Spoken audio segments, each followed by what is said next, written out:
Hello, ladies, and welcome. I gotta make sure my phones are turned off. They're telling me I have a group coaching meeting, a coaching session in an hour, and that's just fine because I won't be here an hour today with you. Thank you for joining me. I am Twanna Carter, and I am a career and anxiety coach. And I coach women who are fed up with their anxiety holding them back. And what they want to do is to get over that stress and doubt so they can get their life back on track for success and happiness, because you don't have to choose between the two. You really can have both, right? So thank you for joining me today. And we are talking about chronic stress and chronic anxiety. How do you figure out what your chronic stress is so you can manage that anxiety? So I do want to say welcome. Thanks for joining me, to the viewers on Facebook as well as the viewers on YouTube and TikTok as well. Now, I know that a lot of you do catch this on a replay, and as always, thank you for joining in. I do have a chat. You should be able to see that. And let's see. Hello. Right back at you. I got someone that said hello. All right, back at you. Thanks for joining. I was going to say I do have a chat here. And if you have comments, if you have questions, feel free to drop it in the chat and I will answer it online. There is a private chat. Now, I don't know what it looks like on your side of the screen, but if it is a private chat, I will definitely get back with you after the live is over.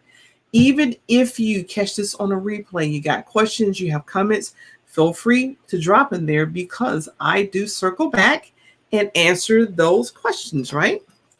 So absolutely welcome. A couple of things I told you about the chat. I want to also tell you that I do have some notes, and this is just one of my ways that I manage my anxiety. I try to be upfront and tell you what's going on so that little critical, my inner critical thoughts won't be saying, hey, Alexandria says, hi, Dr. Carter. Hi, Alexandria. Appreciate you joining in. Yes, because the inner voice, the critical voice will be saying like, oh, you're looking at notes. And, oh, if you don't stop it, people are going to know you're looking at notes, which tends to make my anxiety go up. So I tell you at the beginning, I have notes. And I want to be sure that I tell you everything that I promised I would tell you today. So this is a little routine. You hear me say that probably on each and every live that I do, because that is a routine that helps me manage my anxiety. I have social anxiety, and so doing this, when you have social anxiety, you don't like to put yourself out there. Then that little inner critical voice the inner critic can really kick off. So that is how I manage, part of what I do to manage my anxieties, right? So I do want to jump in because I got some information, a lot of information here that I wanted to share with you, right? Because we hear anxiety and we hear about stress. It's like, we don't know what comes first, the chicken or the egg. Does the stress come first and cause anxiety? Or does the anxiety come first and then cause the stress? Well, it depends. Literally, that is the answer. It depends. But what I like to do here is look at chronic stress and some of the symptoms, and then look at how they manifest as stress and anxiety so that you can figure out what's going on and know what is the best move for you to do, right? And so really all stress is just a biological demand. It's a biological response, rather, to demanding situations. Okay, so I think there's someone outside backing up his truck, and you can hear that beeping sound. At first, I thought it was my alarm system, but it is not. So I don't know if you can hear that or not, but that's what's going on out there. But yeah, stress is a biological response to a demanding situation, and it causes the body to release a number of hormones and chemicals, and cortisol and adrenaline are two of the chemicals that are released. Now, you have two types of stress. You can have acute stress. That is something that occurs in the moment. It happens. We work through it, gets over, pretty much goes away. We're good. Chronic stress, what we're talking about today, is one that gives you a lot of issues because it is chronic. Chronic means that it's long lasting. So here's a stressor that pops into your life and it hangs around and hangs around and hangs around, which means that you have cortisol is consistently being released, adrenaline is consistently being released. Those two chemicals are only meant to pop into the body to get released, to solve a problem, to get through a stressful situation, and then they're supposed to go away. When they are chronically secreted in the body, they cause a lot of physical and mental and even emotional results in the body that are not really good for us, right? So, what are some examples of acute stress? Things like anniversary of the death of a loved one, or it could even be the anniversary of a traumatic event, 9/11, a war, a flood, a hurricane, a typhoon, something like that. In other words, that stress doesn't stay with you all year long, but sometimes a few weeks to a couple of months before the anniversary comes, you start feeling the stress, you start feeling it, and you get a little irritable, a little anxious. Yes, those are examples of acute stress. What are some other examples? Things like a game, if you're getting ready for a game or you're getting ready to perform. Vacations, because we always, say that stress is like, a bad event. Not necessarily. Vacations can cause stress. Yes, you're going to have a good time and relax, but getting to there, getting prepared for it is actually stressful. Holidays can be stressful.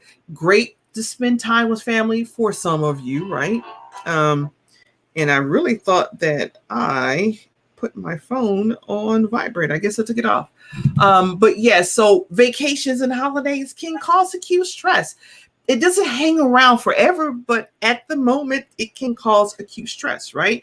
Some other things that can cause acute stress: finances, your relationships, be it with your husband, your spouse, your kids, your in-laws, your close family, cousins, mothers, sister, brothers, co-workers. Those relationships can cause stress, as well as something like having your kids at home for a pandemic and you're trying to telework and teach your children, trying to homeschool your kids.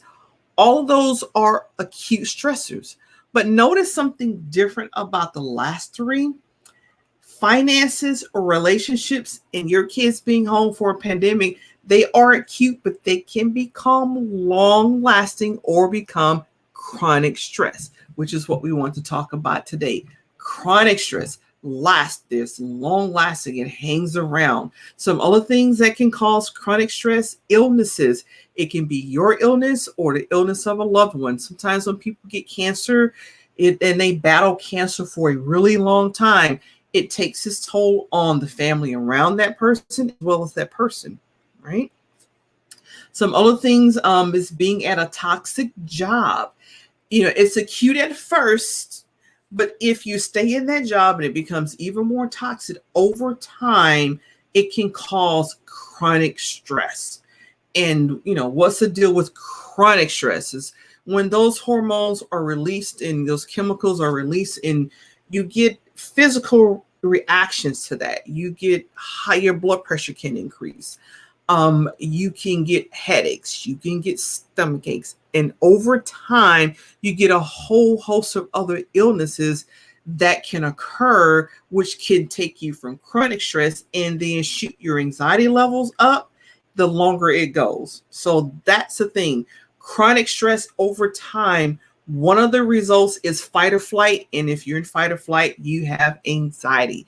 That's the link between chronic stress and anxiety. So let's talk about some major effects that happen on the body that occurs. And I'm going to tell you the major effects, the list of major effects that happens for chronic stress. And then I'm also going to talk about the major effects for anxiety, right? Because people are like, well, what's the difference? In a few moments, you're going to understand that maybe not that much. Yeah, maybe not that much. So number one that I have on the list is chronic stress can cause worrying. And with worrying, it can elevate your anxiety because you have this sense of doom, right? So in chronic stress, it's the constant worrying about what's going to go wrong, what's going to happen, or this is happening, I don't know what to do.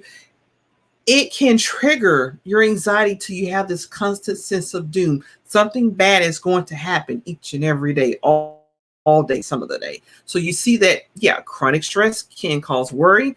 Worry can trigger anxiety, right? Number 2, chronic stress can lower your immune system.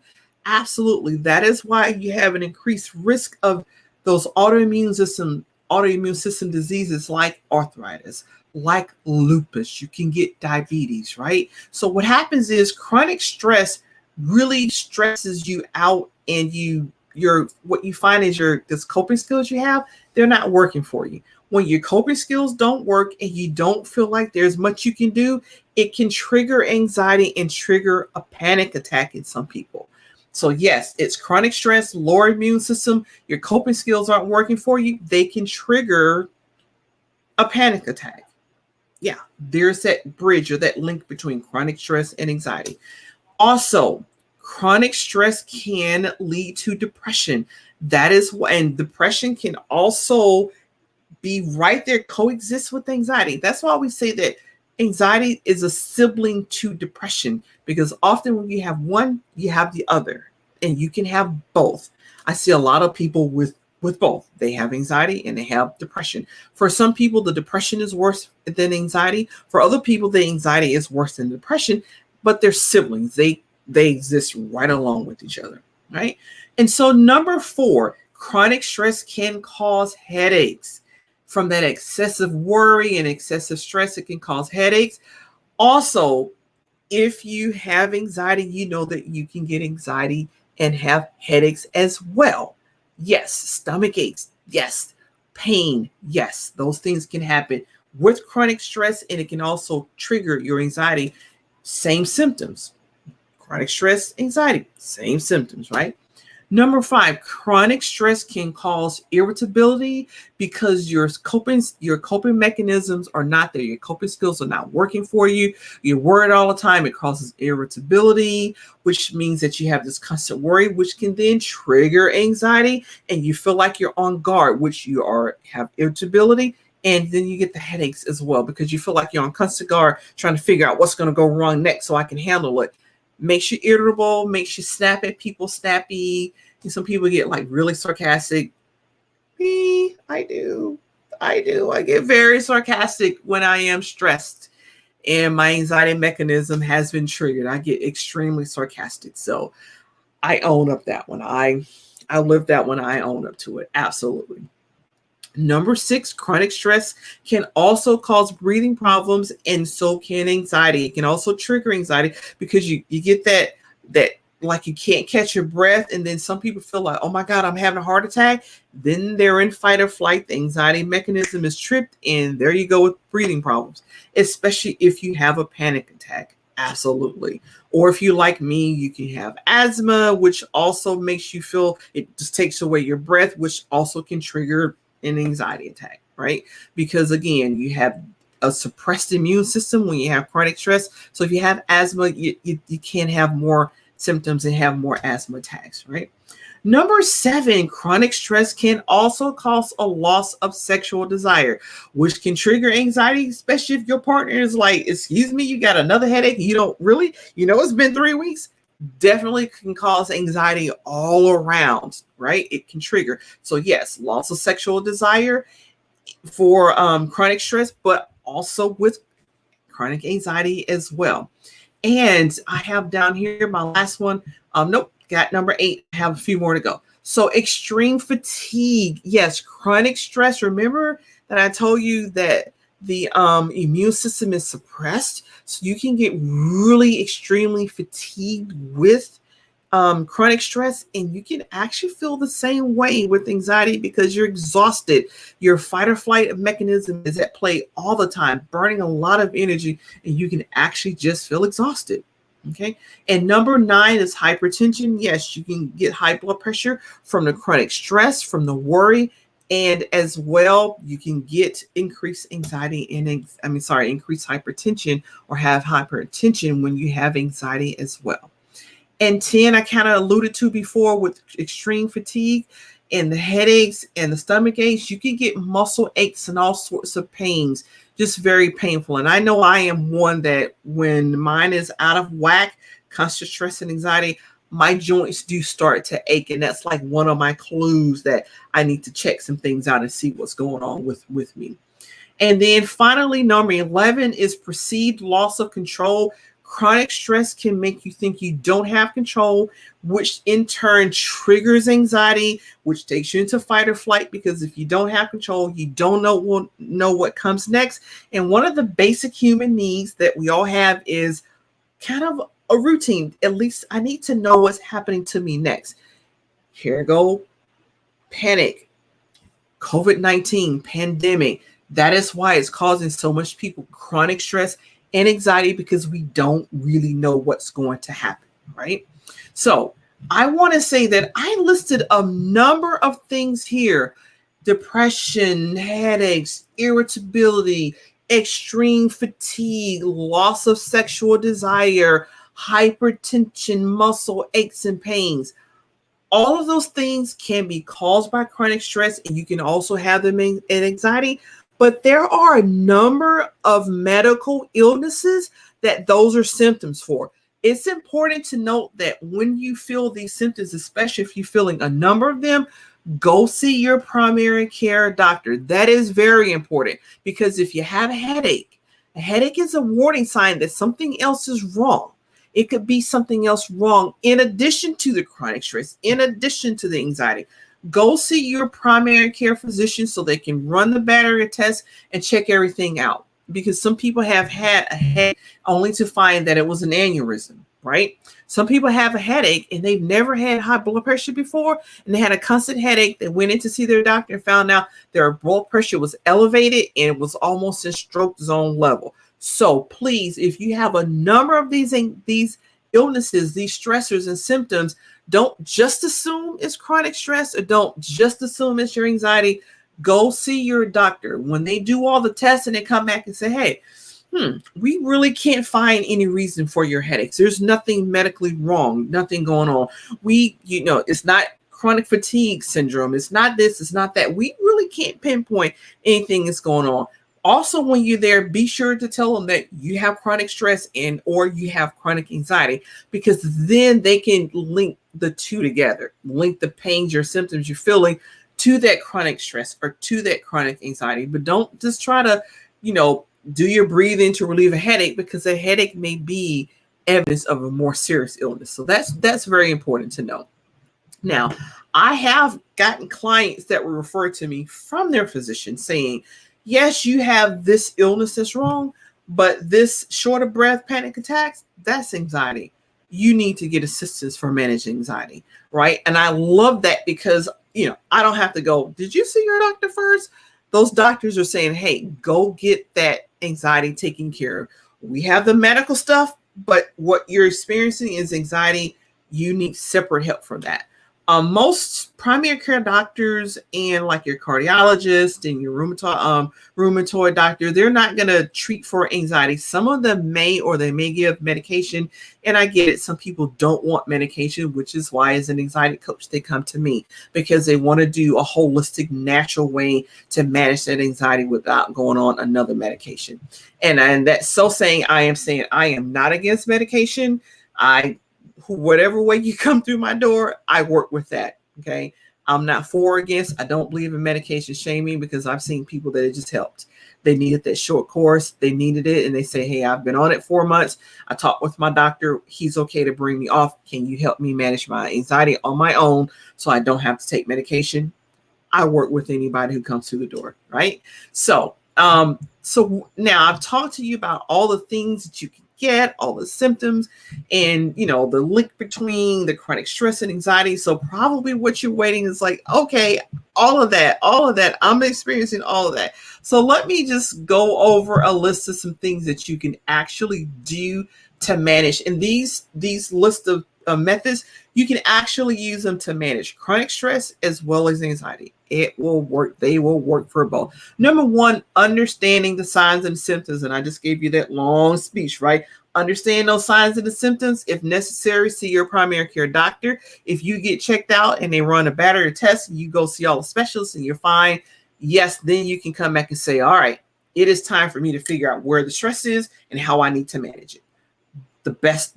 You got to be able to do that, right? Number 2 is speaking to family and friends. Your family and friends should be a emotional support for you. I said should be. I know some of us have some special families. Some of the families are causing us anxiety and stress and chronic stress. I get that.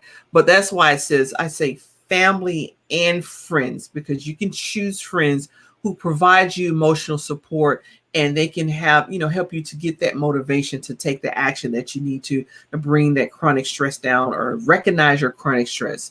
And sometimes it does take an outside person to go, yeah, your mother is causing your stress. I know you love her dearly, but she really is causing that's a trigger for all your chronic stress.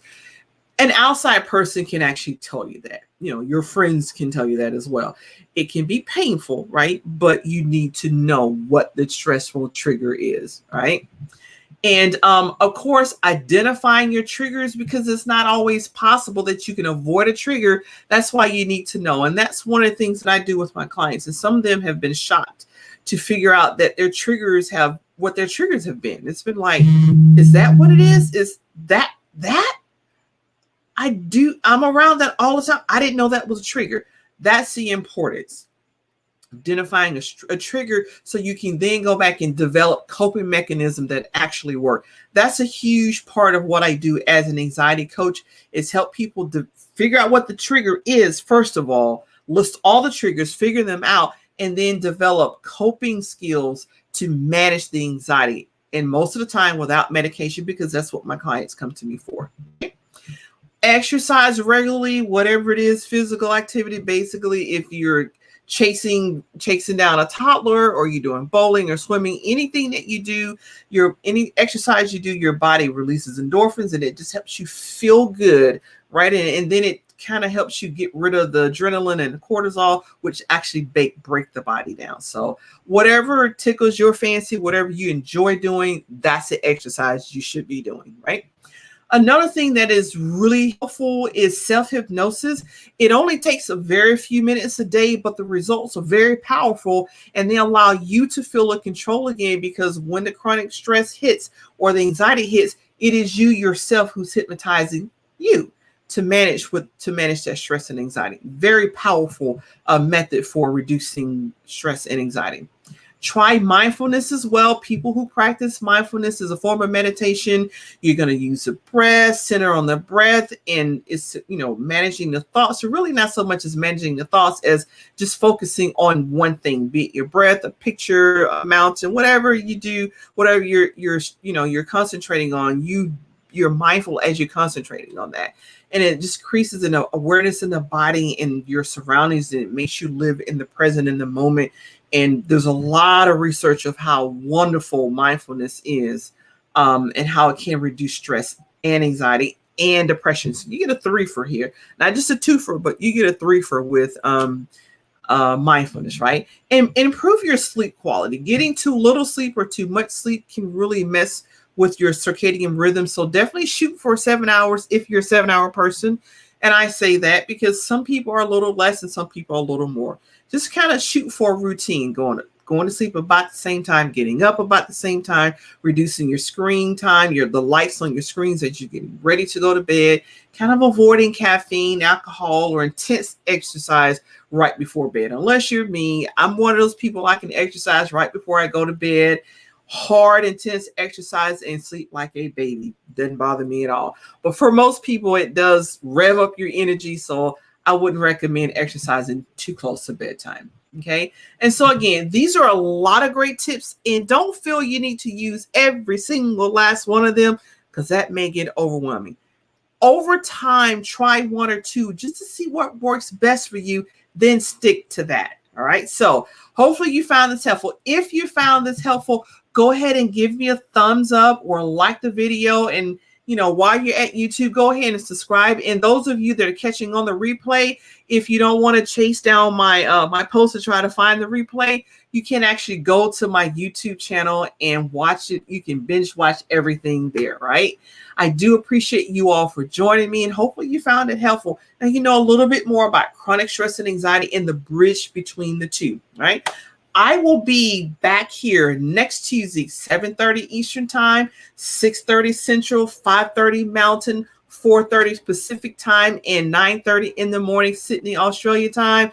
And I realized that for those of you in India, it will be very, very early. And I know you'll probably catch it on a replay, as will many of you in the UK and the rest of Europe. But next Tuesday, I will be talking about signs that your partner is your anxiety trigger. Yes, I went there. Signs that your partner is actually triggering your anxiety. So just make a little mental note. I'll be back here next Tuesday. Thanks for watching. And as always, those of you who catch me on the replay, thank you, thank you, thank you. I do appreciate it. Have a great evening, ladies.